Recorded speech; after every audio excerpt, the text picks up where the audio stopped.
नमस्कार, ESPN 9 news में आपका स्वागत है। मैं हूं आपके साथ दिनेश कुमार। उत्तर प्रदेश के प्रयागराज में भव्य महाकुंभ का आयोजन किया जा रहा है। सरकारी आंकड़ों के मुताबिक करोड़ों की संख्या में श्रद्धालु पवित्र संगम में डुबकी लगा रहे हैं और सनातन धर्म ईश्वर में अपनी आस्था प्रकट कर रहे हैं। लेकिन इसी बीच पिछले दिनों 28 फरवरी की रात को जो घटनाक्रम घटित हुआ, यानी कि जिस तरीके से महाकुंभ में वहां पर भगदड़ मची, उसके बाद कई लोगों की जान चली गई और प्रदेश सरकार की तैयारियों पर भी सवाल खड़े हो गए। प्रदेश के मुखिया योगी आदित्यनाथ ने इस पूरी घटना पर जमकर खेद व्यक्त किया, तो दूसरी तरफ नेता प्रतिपक्ष के रूप में उत्तर प्रदेश विधानसभा में बड़ी जिम्मेदारी निभा चुके उत्तर प्रदेश के पूर्व मुख्यमंत्री समाजवादी पार्टी के प्रमुख अखिलेश यादव ने सरकार की तैयारियों को लेकर सवाल खड़े कर दिए। उन्होंने कहा कि मैंने पहले ही सुझाव दिया था कि उत्तर प्रदेश पुलिस इस काबिल नहीं है कि महाकुंभ जैसे बड़े आयोजन को लेकर वो सुरक्षा के पुख्ता इंतजाम कर सके।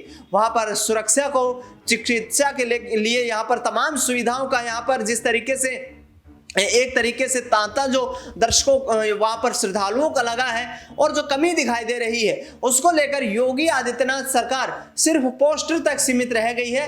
धरातल पर कुछ भी दिखाई नहीं दे रहा है। इस पूरे मुद्दे को लेकर जिस तरीके से महामंडलेश्वर स्वामी अविमुक्तेश्वरानंद ने सरकार की कार्यशैली पर सवाल उठाए, उन्होंने साफ तौर पर कहा कि सरकार ने साधु संतों के सुझाव नहीं मांगा और ऐसे में साधु संतों के सुझाव के बिना इस तरीके के भव्य आयोजन की तैयारियां पुख्ता करना सरकार के लिए संभव नहीं था। इसी के साथ आपको बता दें कि स्वामी अविमुक्तेश्वरानंद ने यह भी कहा कि यहां पर सरकार नाकाम रही है और मुख्यमंत्री योगी आदित्यनाथ को इस्तीफा दे देना चाहिए। यानी कि साफ तौर पर अब साधु संत भी भारतीय जनता पार्टी की सरकार के खिलाफ यहाँ पर कहीं ना कहीं मैदान में कूद चुके हैं। सियासी घमासान चरम सीमा पर है।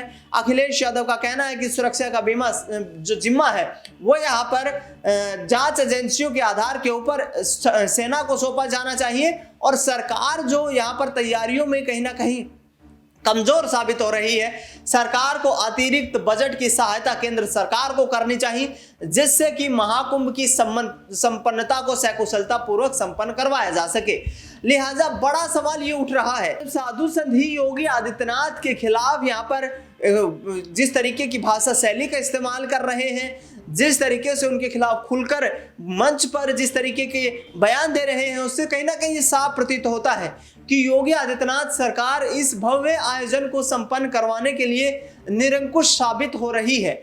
अधिकारियों को यहां पर फटकार लगाते हुए कैबिनेट की मीटिंग जरूर योगी आदित्यनाथ ने उस घटना के बाद बुलाई, जिसमें कहीं ना कहीं इस बात का चिंतन मंथन किया गया कि आखिरकार लंबे चलने वाले इस महापर्व को किस तरीके से यहाँ पर शांतिपूर्ण तरीके से संपन्न करवाया जा सके, क्योंकि 3 बड़ी घटनाएं महाकुंभ से सामने आ चुकी हैं। लेकिन देखना यह होगा कि अब क्या अविमुक्तेश्वरानंद सरस्वती को भी यहाँ पर अपने पद से दूर हटना पड़ता है, क्योंकि सरकार पर उनकी पैनी नजर है और जिस तरीके से वो योगी आदित्यनाथ की कार्यशैली पर सवाल खड़े कर रहे हैं, इससे साफ प्रतीत होता है कि आने वाले वक्त में सियासी भूचाल भी उत्तर प्रदेश की राजनीति में देखने को मिलने वाला है।